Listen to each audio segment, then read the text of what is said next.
Kitabu cha Kutoka sura ya 34 kina mafundisho mengi na miongoni mwa mambo yanayozungumzwa ambayo ndo kini kikubwa cha Kutoka sura 34 ni mbao mbili za nini? Za mawe. Mbao mbili za mawe. Na hapa tunakwenda kujifunza vizuri kabisa kuhusu Agano Jipya na Agano la Kale. Tutaangalia mbao mbili za mawe, namna tunavyozitumia leo, na je, bado zinatumika au zilishaisha? Hilo lazima tuliweke vizuri. Sasa nitambue kwanza wenye michango katika hiyo sura ya 34 Kutoka. Wenye michango, hamna mlichokielewa wakati mnajifunza nyumbani? Basi wenye maswali, sababu kama ukuelewa manake ulitoka na nini? Na maswali. Kama hamna maswali, mimi nitawauliza maswali. Swali la kwanza ambalo mimi nauliza, ambalo mimi sijalielewa: Mungu alikuja akahubiri amri 10 pale katika mlima Sinai. Mimi ni Bwana Mungu wako, usiwe na miungu mingine. Akamwambia Musa, panda huko, akapanda. Akampa mbao mbili za nini? Za mawe. Zimeandikwa amri 10. Musa akashuka nazo. Aliposhuka nazo akakuta watu wamefanya nini? Wameasi. Akazipiga chini zikapasuka. Mungu akamwambia, tengeneza tena mbao mbili alafu panda nazo sasa. Musa akapanda nazo, ndo zikaandikwa. Hicho kitu kinatufundisha nini kuhusiana na hizi amri 10? Labda niseme, kwa nini Mungu alivyotamka amri 10, kwa nini hakuacha hivyo hivyo? Kwa nini ilimlazimu mpaka aandike kwenye mawe? Na hata yalivyovunjwa, kwa nini alilazimu tena aandike tena mara ya pili? Nini tunakipata hapo? Mpatie Kevin pale. Tunahitaji watu wote wachangie. Usipochangia nitakupointi wewe unaelewaje hapo, kwa sababu hili ni kujifunza Biblia, na unaposoma Biblia kila mtu kuna mafunuo anayoyapata. Bwana asifiwe. Amen. Mimi nitakuwa na mchango kiwango kidogo tu ambao mimi najifunza, na sitaweza kusema kwa sababu naendelea kujifunza sana kuhusu hizo mbao mbili za mawe. Kitu ambacho mimi najifunza sana hapa, ambacho ni kikubwa sana na kinanipa tafsiri kubwa sana kuhusu umuhimu wa zile mbao, bado zilionekana zina umuhimu. Kwa sababu gani? Kwa sababu zile mbao Musa alishazivunja pale katika ile Kutoka 32, si ndio? Aliziangusha zikavunjika na zikawa tena hamna kitu, lakini bado zilienda kuchongwa kama zile za kwanza.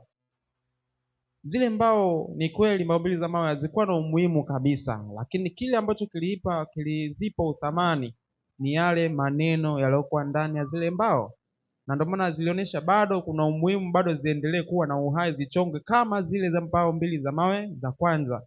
Kwa hiyo naweza nikasema hili linatufundisha hata sisi leo umuhimu wetu si tu sisi kwa sababu tupo tunaishi, hapana, bali ni kile kilicho ndani yetu ndicho kinachoweza kutupa uthamani ya kufufuliwa tena na kuishi tena, kwa sababu tunacho kile kilicho cha muhimu.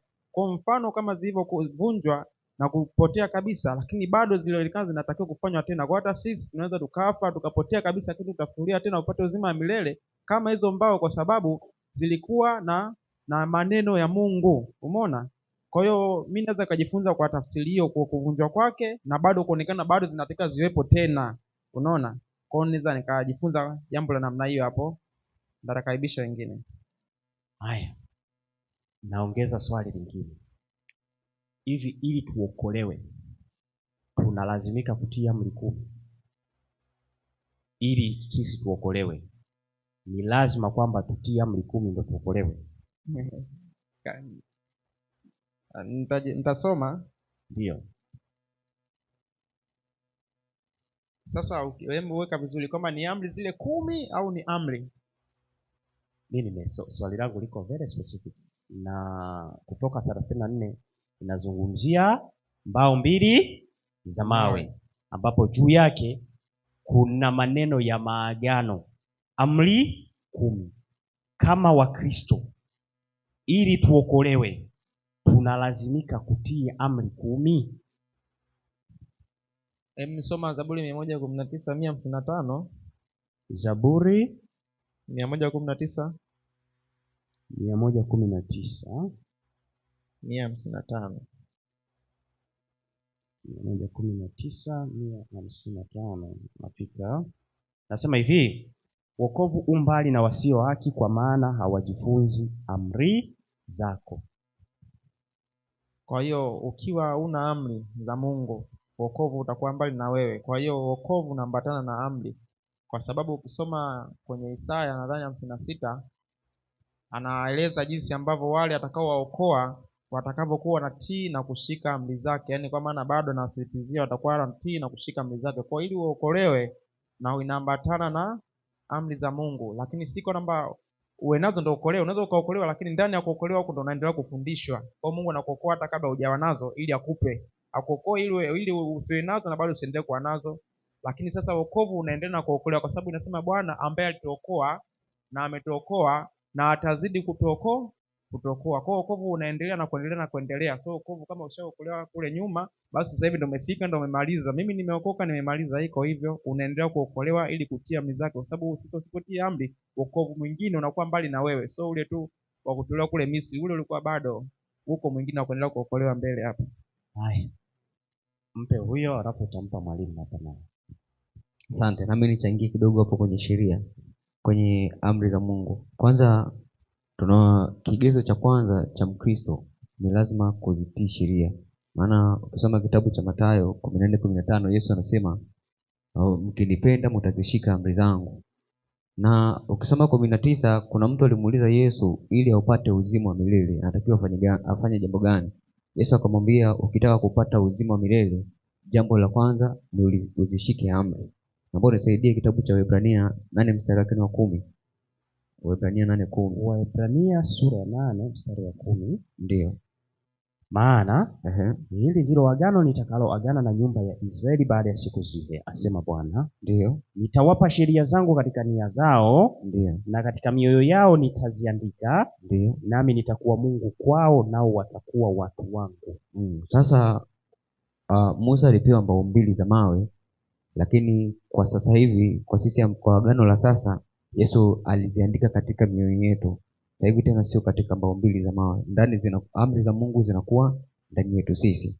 Kwa hivyo ili upate uzima au uwe Mkristo uliyekamilika, sheria ni kipimo au tikiti ya wewe kuingia katika uzima wa milele. Haya, tunaendelea kupata majibu. Hebu mpe beo, alafu itaishia pale. Mpo wengi kweli. Dakika chache. Nilikuwa nataka tumishe labda tufafanulie kidogo, kwa sababu amesema kwamba amri za Mungu zimeandikwa kwenye mioyo yetu sasa hivi. Ina maana kabla ya kuandikwa kwenye mioyo yetu amri za Mungu zilikuwa hazikuwepo? Haya, sasa hilo ni swali lingine. Mpe mwalimu maiki hapo. Hebu rudia swali kidogo.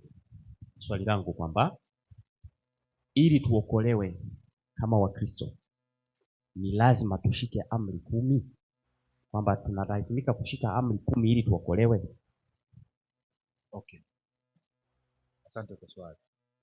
Kuna andiko moja hivi katika Torati, Kumbukumbu 27:26. Kumbukumbu 27:26 mwisho. Nasema hivi, na alaaniwe asiyeyaweka imara maneno ya Torati hii kwa kuyafanya, na watu wote waseme amini. Okay. Kwa ina maana hii ni amri kwamba uyafanye maneno yote ya Torati. Usipoyafanya umelaaniwa. Sasa kitu ambacho tunachokielewa ni kwamba baada ya anguko la mwanadamu, maana tuliumbwa katika asili tabia ya Mungu mwenyewe. Kwa tulikuwa tujui dhambi. Kwa baada ya anguko la mwanadamu kuna kitu fulani kilifanyika.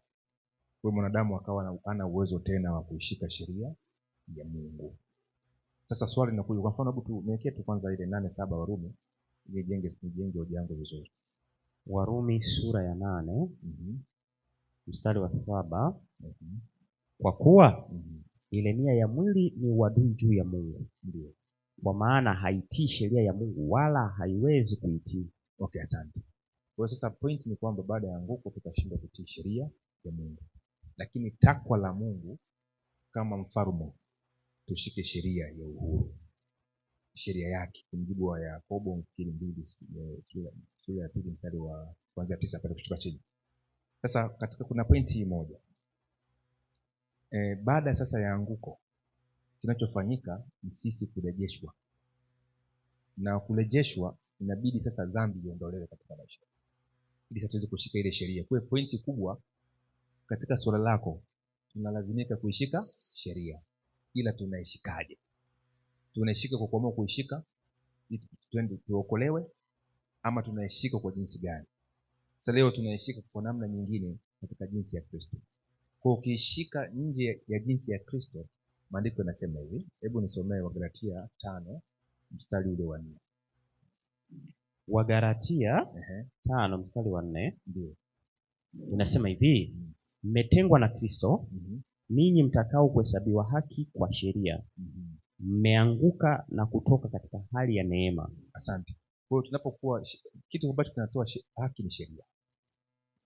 Ili upate haki shika nini? Sheria. Ukivunja unakuwa chini ya sheria. Sasa hilo andiko tena linatuingia katika hali ngumu kidogo kwamba tumetengwa.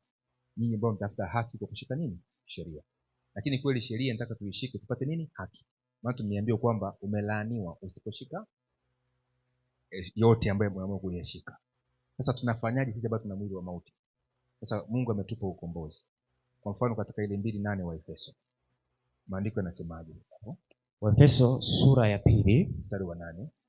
Mstari wa 8 inasema, kwa maana ndio mmeokolewa kwa neema, ndio kwa njia ya imani, ambayo hiyo haikutokana na nafsi zenu, ni kipawa cha Mungu. Kwa maana ili tuweze kutoka hapo inabidi tuokolewe kwa neema. Kwa mujibu wa 1:7 wa Efeso ni masamaha ya dhambi.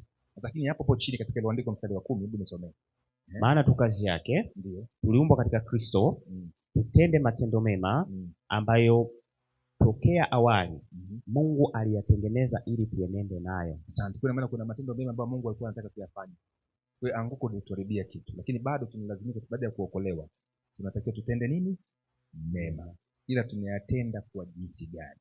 Sasa kuna nguvu ambayo mara nyingi hatuielewi, haba tuiamini ama tumeshindwa kuipokea. Kwa mfano, fungu langu tu la mwisho. Ile Warumi 8 mstari wa 3 na mstari wa 4. Warumi sura ya 8 mstari wa 3.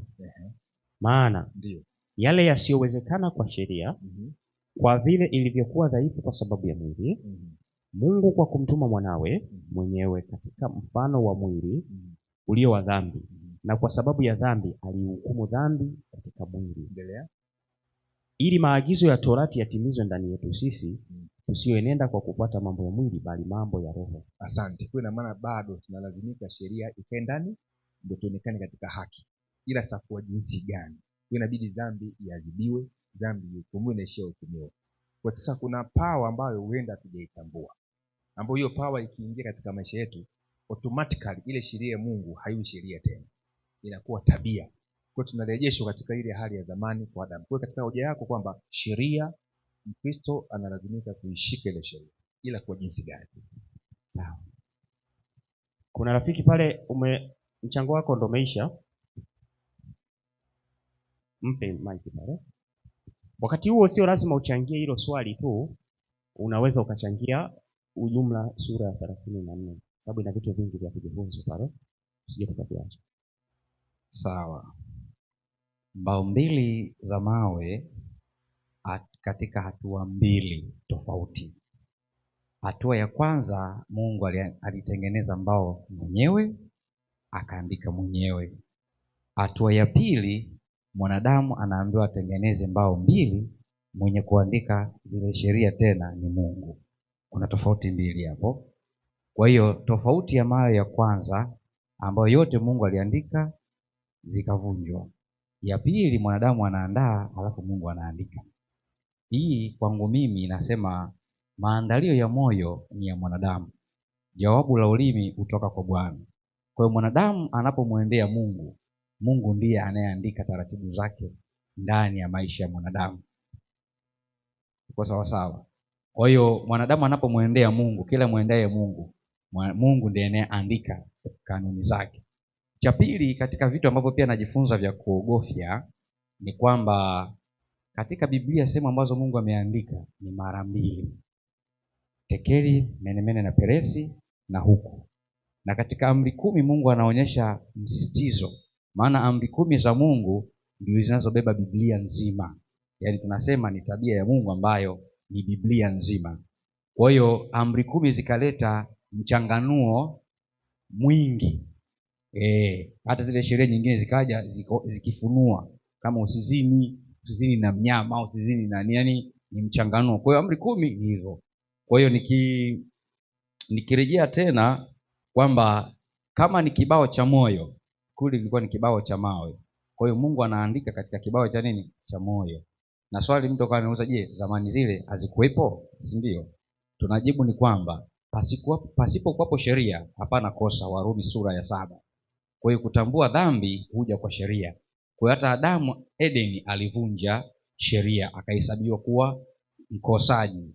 Ukisoma Warumi sura ya 7 mstari wa 10 anasema torati ile ilikuwa njema, ilikuwa kwangu mimi mauti, asema hash. Kwa hiyo torati au sheria ya Mungu ni takatifu. Kama ni takatifu, andiko kwenye Warumi anasema tena ni uzima.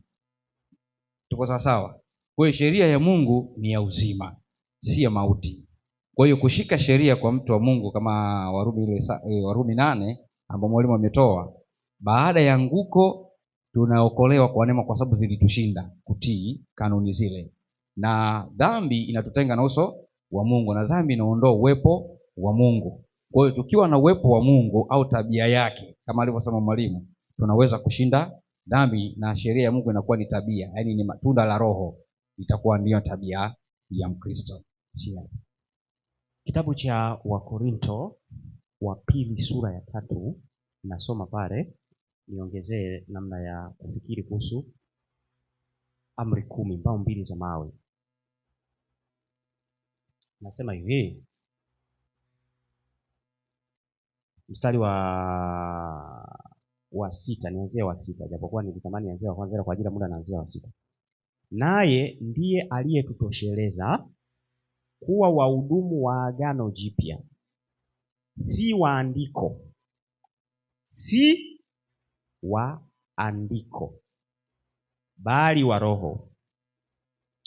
Kwa maana andiko huua, bali Roho huisha. Basi ikiwa huduma ya mauti iliyoandikwa na kuchorwa katika mawe ilikuja katika utukufu, hata Waisraeli hawakuweza kuukazia macho uso wa Musa kwa sababu ya utukufu wa uso wake, nao ni utukufu uliokuwa ukibatilika. Je, huduma ya Roho haitazidi kuwa katika utukufu? Nimetoa haya nawapa changamoto moja. Ni kwa namna gani amri 10 zinaitwa huduma ya mauti? Na namba 2, swali la pili, Biblia nasema sisi kwenye 6 anasema tunakuwa wahudumu wa agano jipya, si wa andiko. Ninavyoelewa mimi kwamba si wa andiko lile amri 10, bali wa Roho. Kwa maana andiko huua, yani amri 10 zinaua, bali Roho huisha. Niwakaribishe au nimewachanganya zaidi? Mpe Kevin pale.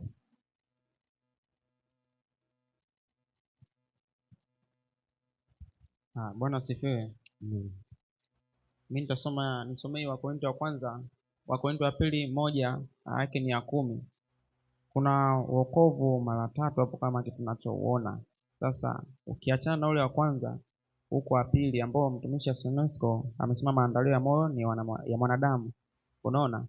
Kwa hiyo huo ndio wokovu wa pili, na watatu na tunajua tunaotarajia ambao ndio tumaini letu. Sasa huo katikati ambao mimi nauzungumzia kwamba lazima tuwe na amri ya Mungu na tabia zetu zionekane hapo. Kwa maana mara ya kwanza tunapookolewa tunakuwa tumeokolewa kutoka kule kuto kumjua Mungu, kwa sababu wanasema kumcha Mungu ni chanzo cha maarifa. Ikisema kumcha Mungu ni chanzo cha maarifa katika Mithali 1:7, kama ni chanzo basi maarifa yanaendelea. Yaani kumcha Mungu ukimjua tu Mungu, ile ni chanzo na ndio mwanzo. Sasa hii somo hiyo Wakorintho wa pili 1:10 Inasema hivi, taratibu aliyetuokoa sisi katika mauti kuu namna ile. Mungu aliyetuokoa sisi katika mauti kuu namna ile. Kwa hiyo kuna wokovu tayari hapo, endelea.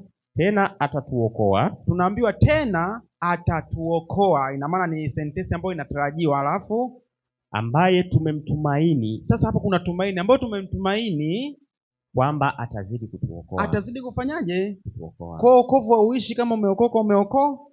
Kuna kuokolewa na tunatumaini na kuendelea kuokolewa, na atazidi kutuokoa. Hakuna wokovu ambao utakamilika, ila wokovu ni sentensi endelevu. Yaani kwa cha kwanza ambacho tunapaswa kujua pale tunapoanza kumcha Mungu ni chanzo cha wokovu, kwa mujibu wa Mithali 1:7. Kumcha Bwana ni chanzo cha maarifa. Kwa hiyo pale ni chanzo, unapomjua Mungu ule tayari na wokovu, muokolewa kutoka hapo na kuanza.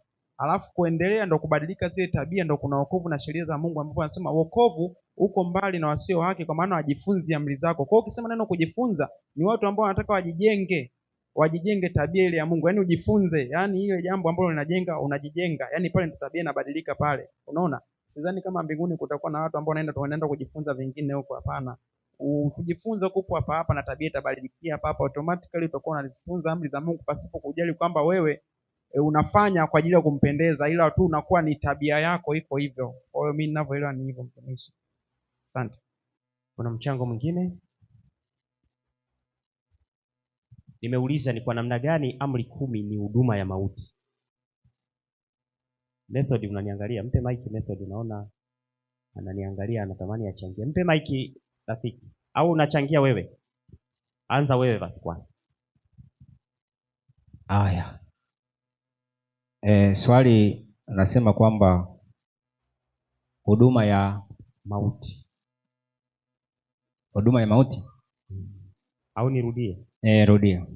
Kitabu cha Wakorintho wa pili sura ya 3.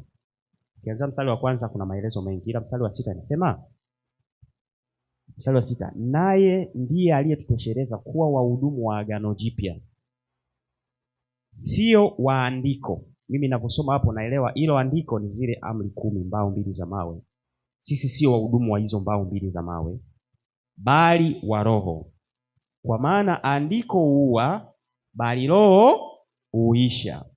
Basi ikiwa huduma ya mauti, ninavyoelewa huduma ya mauti ni zile mbao 2 za mawe iliyoandikwa na kuchorwa katika mawe, ilikuja katika utukufu, hata Waisraeli hawakuweza kuukazia macho uso wa Musa kwa sababu ya utukufu wa uso wake, nao ni utukufu uliokuwa ukibatilika. Je, huduma ya roho haitazidi kuwa katika utukufu? Nikauliza swali, ni kwa namna gani amri 10 ni huduma ya mauti, na tunaelewaje hapo? Na sisi kwa nini si wahudumu wa hilo amri 10? Ni kwa namna gani?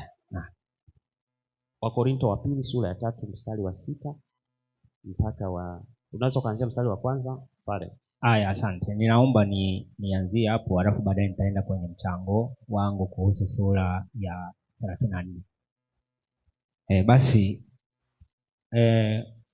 kuhusu hiyo habari ya andiko kuua, sisi sio wa huduma ya amri huduma hiyo. Ni ndugu zangu, kuna mambo mawili katika Ukristo ya ambayo tunayaona. Jambo la kwanza linalofanyika ni la Agano la Kale ambalo ni kivuli cha Agano Jipya. Katika Agano la Kale tulikuwa Musa alipewa mbao za maandishi kwenye mbao. Hiyo ni namba 1, alipewa amri kwenye mbao za maandishi za andiko. Lakini inapokuja katika Agano la Pili, sasa si kwenye mbao tena, ila hayo yanakuwa ndani ya mioyo, sio kwenye mbao. Kwa hiyo kwenye mbao kuna mauti, na ndio maana wale waliozipokea kwenye mbao na wakakiri kwamba tutazifanya hawakufanya. Kwa hiyo walikubali maneno tu, lakini sasa Mungu anaziandika zile sheria ndani ya mioyo sasa. Kwa hiyo inakutoka kwenye andiko inakuja kwenye roho. Tunatoka katika kusoma tunakuja kwenye kutii na kutenda. Ndio maana ukisoma katika kitabu cha Ufunuo 12 mstari wake wa mwisho nafikiri wa 17, anasema wale wanaomtii ni wale wanaozishika. Hebu tusome 12:17, nisiseme maneno yangu, lakini hicho ndicho anachokisema katika Ufunuo tena 14 mstari wake wa 12. Ufunuo sura ya 12 mstari wa 17 inasema, joka akamkasirikia yule mwanamke akaenda zake afanye vita juu ya wazao wake waliosalia, wazishikao amri za Mungu na kuwa na ushuhuda wa Yesu, naye akasimama juu ya mchanga. Hao ndio wazao wake ambao nyoka anao wakasirikia. Kwa hiyo kwenye wale wanaozishika amri za Mungu, sio kuzisoma, wanaozishika, wale ndio wanakuwa wametoka katika huduma ile ya mauti, wanakuja katika huduma ya uokovu ya kiroho, sawa sawa na Ufunuo hiyo 14:12. Sasa nimechangia hapo kwa kifupi, naomba niende kwenye sura ya 34. Kwa hiyo hapo tunaona kwamba kumbe maneno, huduma hii ya kwanza ya neno ilikuwa inatupeleka katika mauti, kwa sababu ndani mwake kulikuwa hamna roho ya kuuisha. Sasa nichangie hapo katika sura ya 34 ule mstari, nikianza ule mstari wa 2. Anasema nawe uwe tayari asubuhi, na asubuhi ukwe juu ya katika mlima wa Sinai, nawe uhudhurisha nafsi yako kwangu huko katika mlima wa Sinai, huko katika mlima huo, katika huo mlima. Sasa neno ninalolisoma hapa ukumbukwe, ngoja nisome mstari unaofuata usikie. Anasema asikue mtu pamoja nawe, wala asionekane mtu awaye yeyote katika huo mlima, wala kondoo wala ng'ombe wasilishwe mbele za huo mlima. Sasa sikia hapa, Mungu anamuita Musa, lakini anamwambia ahudhurishe nafsi yake. Kumbe nikapata picha kwamba unaweza ukaenda wewe, ukaitwa wewe ukaenda wewe, lakini haujaitiisha nafsi yako katika hilo ambalo umeitiwa.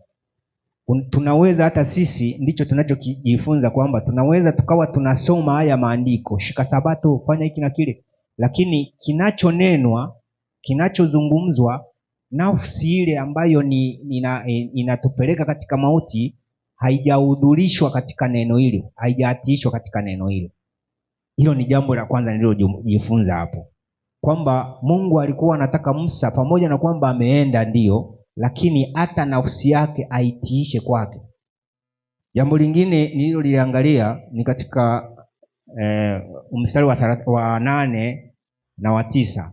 Anasema Musa akafanya haraka kuinamisha kichwa chake hata nchi, akasujudu. Akasema, ikiwa nimepata neema mbele zako Bwana, na kuomba Bwana uende kati yetu, maana ni watu wenye shingo ngumu. Ukasamee uovu wetu na dhambi yetu, ukatwae tuwe urithi wako. Sasa nini nilichokiona hapa? Kwanza Musa alionyesha baada ya kukutana na Mungu, kwanza kabisa alionyesha ishara ya utii. Ishara ya utii, kutii. Lakini jambo lingine analolisema hapa Musa, anasema kwamba kila mtu, na sio Musa tu, watu wengi waliokutokewa na Mungu waliona uovu wao, yani walijikuta katika maovu. Musa baada ya dakika moja malizia.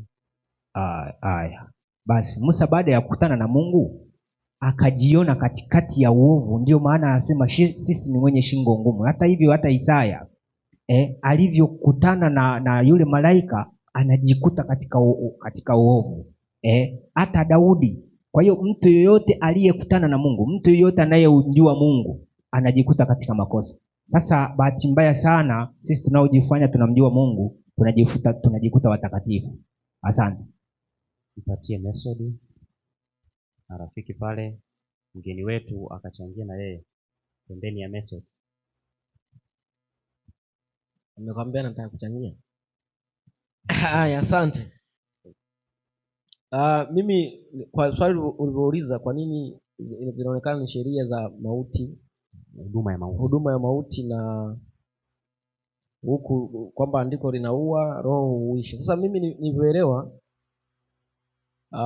nilivyosoma nikaelewa kwamba zile amri 10 ambazo ziko katika mbao mbili, zile zilikuwa zimeandikwa katika vibao kiasi kwamba mtu alikuwa anazisoma na bado anazivunja. Kwa hiyo zilikuwa zinajaribu kuonyesha kwamba ukitenda jambo fulani umefanya dhambi, na ukitenda dhambi pasipo kufuata, yani ukitenda dhambi automatic utahukumiwa. Kwa hiyo zilikuwa zina hukumu bila kumbadilisha mtu, kwa hiyo zilikuwa zinaleta mauti. Lakini sasa sheria hizo zinapoandikwa katika moyo, maana yake zinaandikwa na Roho wa Mungu, ambapo unabadilishwa, yani zina uwezo wa kubadilisha. Kwa hiyo sheria kama zile sheria hazimbadilishi mtu. Kwa mfano hata leo siku na sheria kuto kuiba na kufanya vitu kadha wa kadha, lakini haziwabadilishi watu, kwa sababu watu wamejaa jela, wapo jela. Kwa nini? Kwa sababu hazina uwezo wa kuwabadilisha watu. Lakini sasa zinapoandikwa kwa kupitia Roho ana uwezo wa kukubadilisha. Na ndio maana ukisoma hiyo 3, soma hiyo 3 hapo mstari wa hiyo 3:2 nadhani. 3:2 nasema hiyo Wakorinto hiyo ninyi ndinyi barua yetu iliyoandikwa mioyoni mwetu, inajulikana na kusomwa na watu wote. Mnadhihirishwa ya kwamba mmekuwa barua ya Kristo tuliyoikatibu, iliyoandikwa si kwa wino bali kwa Roho wa Mungu aliye hai. Basi kwa hiyo mnaonekana ninyi ni barua, mnafanana. Sasa utakuwa barua ya Kristo uzini, automatic hautozini. Kwa hiyo changamoto inayokuja, watu wanapokuwa wanatumia mafungu kwa ajili ya kutetea, wanakuwa wanatetea kwa ajili ya kukataa Sabato, na si kuzini, si kuiba na vitu kadha wa kadha. Yaani target zao kubwa huwa wanaleta hoja kama hizi kwa ajili ya kuipinga Sabato. Lakini ukweli ni kwamba Roho wa Mungu anatuwezesha kuishika sheria. Asante. Na utofauti nilivyoonyesha kwamba Roho wa Mungu anaweza kukubadilisha. Ila mbao mbili unaweza ukazisoma na bado ukatamani mke wa mtu. Asante. Rafiki, una mchango? Basi mpatie mwalimu hapa. Mwalimu Masawe, mpatie.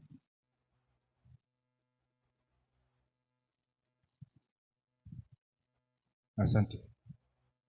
Unaweza ukawa mwema ukiwa jela, ili uwema wako ukutoe jela baada ya kuhukumiwa? Haiwezekani. Sasa hii sheria ya andiko ambayo ni sheria zile, pamoja na huduma ya mauti na huduma ya roho, ni sheria tu moja, ila hapo ni mahusiano na mtu katika hiyo sheria. Kwa hiyo unahusiana nayo vipi, katika jinsi gani? Kwa hiyo ukihusiana nayo kwa maana ya maandishi yaliyoandikwa ili yashike, itakuwa ni huduma ya mauti. Lakini ukihusiana nayo ile sheria kwa katika Kristo, inakuwa ni huduma ya roho au uzima. Sasa pale Sinai, Yesu alikuwa kati yao, lakini hawakumuona Yesu. Sababu katika Korinto wa kwanza 10 mstari wa kwanza mpaka wa 4, ambao ule mwamba wa roho ukifanyaje? Ukiwafuata. Kwa hiyo kama Waisraeli wangemuona Kristo toka Musa anawaendea kule Misri, wasingekuwa na ile sheria. Mungu asingeshuka Sinai kuwatangazia kama ile ambayo kushuka kwa Ibrahimu. Ibrahimu aliishi na Mungu kwa imani, imeandikwa. Lakini sasa katika 26:5 wa Mwanzo, Mungu anamsifia Ibrahimu alishika amri zangu. Ila hamna sehemu ya matetemeko roho mtetemesha Ibrahimu. Sasa ndio maana katika 19:5 Mungu anawaambia Waisraeli, kumbukeni lile agano sawa, mkilishika mtakuwa tunu kwangu. Lakini wao bado lile agano bado kuliendea kwa imani, wakaliendea katika nini? Matendo. Ndio hiyo Warumi 9:31 inasema kwamba ile sheria waliifuata kwa matendo, si kwa imani, wakaanguka. Sasa kumbe hoja si sheria, ni namna kuhusiana na ile sheria. Na hii pia kwa Wasabato wengi tumeanguka sana mara nyingi, na tunaihubiri sheria sana, lakini hatuishiki hiyo sheria, maana tunaiangalia katika maandishi. Kumbe Mungu kusudi lake sheria si katika maandishi, maana kuumba Adam na kumpa maandishi, alimuumba katika tabia hiyo. Sasa kwa mfano naomba tusome maandiko ya machache kidogo. Kitabu kile cha Warumi sura ya 7, nisomee mstari wa 12. Warumi sura ya 7 mstari wa 12 nasema Na mpaka 14 hapo. basi torati ni takatifu na ile amri ni takatifu na ya haki na njema. Mhm. Basi je, ile iliyo njema ilikuwa mauti kwangu mimi? Ndio. Hasha, bali dhambi ili ionekane kuwa ni dhambi hasa ilifanya mauti ndani yangu kwa njia ya ile njema, kusudi kwa ile amri dhambi izidi kuwa mbaya mno. Asante. Kumbe sheria ni takatifu na ya haki, lakini inakuwa mauti kwako kwa sababu ya nini? Ile dhambi. Sasa Wayahudi badala ya walipotangaza ile sheria, badala ya kumwangalia mtoa sheria, wakaangalia nini? Sheria. Huko wao ni watumwa wa dhambi. Sasa kwa hiyo ilibidi sasa kimoja ambacho wangekipata ambacho kingewapasa, ambapo pia kinatupata pia na sisi, kwanza tutoke gerezani. Hebu nisome ile mstari wa 6 hapo juu yake tu. Warumi sura Hiyo 7:6. 7:6 Ndio. nasema basi sasa Ndio. tumefunguliwa katika torati, tumeifia ile hali iliyotupinga, ili sisi tupate kutumika katika hali mpya ya roho, si katika hali ya zamani ya andiko. Sasa kumbe tunachopaswa, mtu akiwa jela ili hawe huru, sitakiwa afunguliwe. Ambaye anamfungua nani akiwa baada amefungwa? Msamaha wa rais, si ndio? Sasa anakuja kutumika katika hali mpya katika Kristo. Kwa hiyo tunafunguliwa kutoka katika kifungo cha dhambi. Sasa sheria inakuwa kwetu hatudai tena, maana tumeifia katika msalaba wa Kristo. Ndio tunapata Wagalatia 2:20 kwamba nimekufa pamoja na nani? Na Kristo. Lakini si mimi tena, lakini Kristo ndani yangu, na ule uhai wangu ambao niko nao ni uhai ndio nao katika imani ya mwana wa Mungu. Kwa ina maana inabisa tujiegemeze kwa Kristo, tulipiwe deni, tu tumekufa. Sheria iko pale, sheria haifi. Sisi ndio tufe katika msalaba. Sawa sawa, Sasa tunakuwa huru. Sasa Kristo akiwa ndani yetu, ile inakuwa ni huduma ya roho. Kwa mfano, nimalize, Musa alikuwa anaongea na Kristo, na Mungu, tena Kristo mwenyewe. Alikuwa anang'aa, lakini uko na utukufu unaobatilika, sababu ulikuwa si wake. Kwa si nini? Si wake. Sasa Kristo ule utukufu ni wake mwenyewe. Sasa ukiwa na Musa, ina maana utakaa kwa muda mchache, utukufu unafanyaje? Unahama. Ila ukiwa na Kristo, yeye ana utukufu automatic ambao batiliki. Unapo katika ule mlima wa mageuko katika sura ya Mathayo, alitokea Musa na nani? Na Elia. Kwa nini Musa alipotea? Kwa nini Elia alipotea? Mbona alikuwa anawakilisha. Wanafunzi wako pale baada ya kuangalia ukuta Musa Yesu peke yake. Kwa maana kuna katika Musa, ukimwendea Musa au kumwendea Elia manabii, utakuwa utabatilika. Sasa ndio maana ukisoma 17 ile 22 Yohana, sema Baba, utukufu ule ulionipa nimewapa wao, ili wawe na umoja kama sisi tulivyo nini? Umoja. Kwa hiyo tunakuwa tunao utukufu wa Baba usiobadilika, ambao pia ni wa Mwana, ambao unakuwa tuna tabia ya Mungu mwenyewe katika maisha yetu. Kwa ile sheria inakuwa automatic. Yaani mimi na wewe utajikuta wewe ufanyi mabaya, sio kwa sababu umepanga kutoyafanya. Automatic unajikuta hiyo hali haiko kwako. Asante. Labda kwa kuongezea katika hilo alilolisema mwalimu, unamwona Musa anavorudi kutoka mlimani na zile amri 10, uso wake unafanya nini? Unang'aa, na watu wanashindwa kufanya nini? Kumtazama, na analazimika kufunga nini? Utaji. Sasa hicho kitendo cha kufunga utaji, Paulo anakitafasiri hivi. Kitendo cha Musa kufunga utaji anakitafasiri hivi katika hiyo Wakorintho wa pili sura ya 3 mstari wa 13, anasema nasi si kama Musa alivyotia utaji juu ya uso wake, ili kwamba Waisraeli wasitazame sana mwisho wa ile iliyokuwa ikibatilika, ila fikra zao zilitiwa uzito, kwa maana hata leo wakati isomwapo Agano la Kale, yani zinaposomwa amri 10, utaji huo huo wakaa. Yaani haikufunuliwa kwamba huondolewa katika Kristo, ila hata leo torati ya Musa isomwapo, utaji uikalia mioyo yao. Lakini wakati wowote watakapomgeukia Bwana, ule utaji huondolewa. Basi ndiye Roho, walakini alipo Roho wa Bwana, hapo ndipo penye uhuru. Hiki mimi wakati najifunza ndipo nikaelewa kwamba ukiangalia amri 10 unachokiona ni hukumu, si ndio? Yaani unaona inakwambia wewe una miungu mingine, umevunja Sabato, umeiba, ukuheshimu wazazi, ndicho unachokiona hukumu. Na ukishaona hukumu, kinachokuja ni nini? Ole wangu mimi, nani atakayeniokoa? Sasa Waisraeli walikuwa wanaishia hapo, kwamba wanamtazama, na Musa akafunga utukufu kwamba wasitazame sana hii amri 10, kwa sababu wakiangalia tu ile amri 10, kinachoonekana ni nini? Ni hukumu. Na mtu anapohukumiwa ana chaguzi mbili, sawa? Ni Yuda na nani? Na Petro. Yuda nafsi yake inamhukumu, anachagua kufanya nini? Kufa. Lakini Petro hukumu yake anahukumiwa moyoni mwake, anachagua kumlilia nani? Kristo.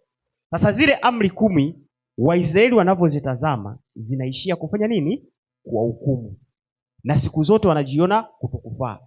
Lakini Biblia inasema ule utaji unaondolewa katika Kristo, kwamba tunaweza tukamkaribia Mungu kwa kumwelekea Mungu yeye mwenyewe. Lakini tukielekea amri 10 za Mungu, tutakachoona ni mauti, tutaona kuhukumiwa.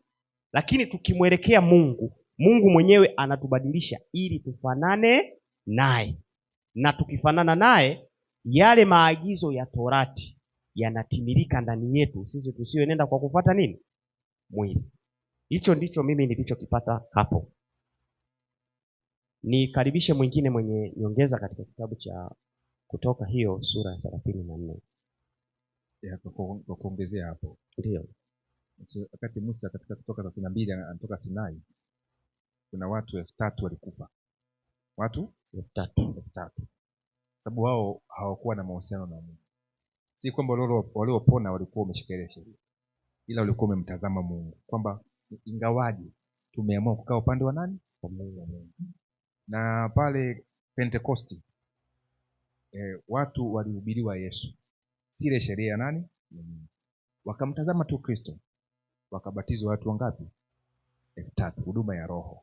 Huduma ya Roho hayui. Sasa hapa nimetafakari moja ambayo nimenijia katika pia mchango wako. Kwa nini Yesu alifanyika mwili akakaa na sisi?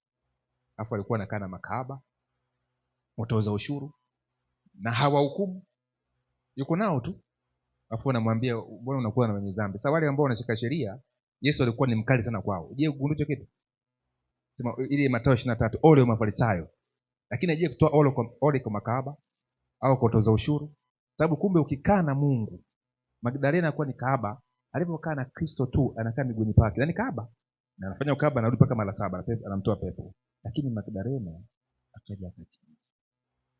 Sasa kumbe Mkristo ama mtu ni kama vile tunatakiwa sasa, ili tuweze kujikuta tunakuwa watu wazuri, ni kukaa miguuni pa Yesu. Yaani kumtazama Yesu, yaani usijitazame wewe, kumtazama Kristo, kuwa na mahusiano naye. Kwa mfano katoto kanapokuwa hata kama kanafanya makosa, lakini kanampenda baba, lakini tu baba kako pamoja na wewe, sinasikia unajisikia fly hivi, baba pia na yule mtoto, yaani utajikuta tu ile unampa upendeleo fulani. Kwa hiyo mimi nimeongezea kwamba Yesu katika ile kitu isome ile Mathayo 17, tutafakari kwa nini alibaki Yesu peke yake. Musa akatoka, Elia nini akatoka peke yake, na msema huyu ni mwanangu mpendwa naipendezwa naye, msikieni yeye. Kwa hiyo tukikaa tukamtazama Kristo, tutajikuta automatic kuna mambo ambayo yalikuwa yametufunga zamani yanaisha taratibu. Aidha ni mlevi, mtasigala na kadhalika, maadamu na mahusiano na Kristo, maisha yanabadilika. Kristo ndio sura yake Mungu. Haya, Kitu kingine ambacho mimi nilijifunza ni kusongeza damu pamoja na nini? Na chachu. Ile 25 anasema usisongeze damu ya sadaka yangu pamoja na mkate uliotiwa chachu, wala hiyo sadaka ya sikukuu ya Pasaka haitasazwa hata asubuhi. Hii tuliwahi kujifunza kwamba tunapotafuta dhabihu au kutakaswa katika damu ya Yesu, tusichanganye na chachu. Ule mkate tusiuchanganye na chachu. Yaani neno la Mungu linatakasa katika ukweli mtupu. Huwezi kutafuta kutakaswa na Kristo ikiwa bado unashikilia uongo. Wengine wanasema bwana wewe mtafute tu Yesu tu, mtafute tu Yesu tu, damu ya Yesu inatosha. Huku ameshikilia nini? Uongo.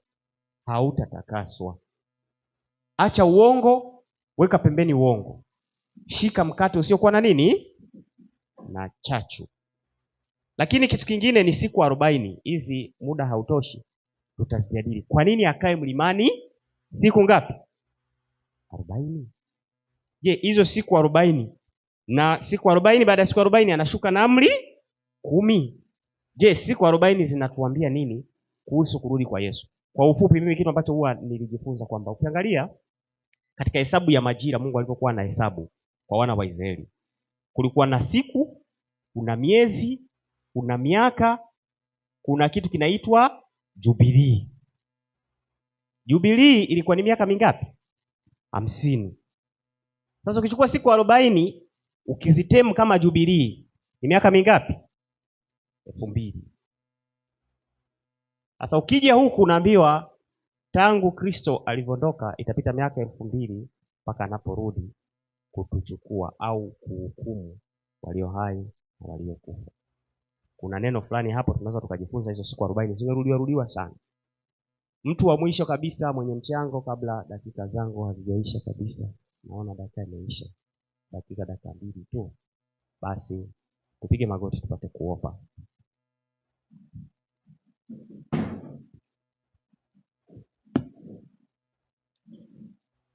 Baba mtakatifu, Baba Bwana wetu Yesu Kristo, unastahili sifa, heshima na utukufu. Uweza ni wako, mamlaka ni yako na nguvu ni zako.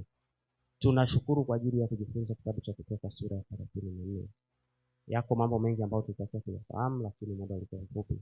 Tusaidie tunapoendelea kutafakari, tuelewe kwa jina la Yesu. Amen.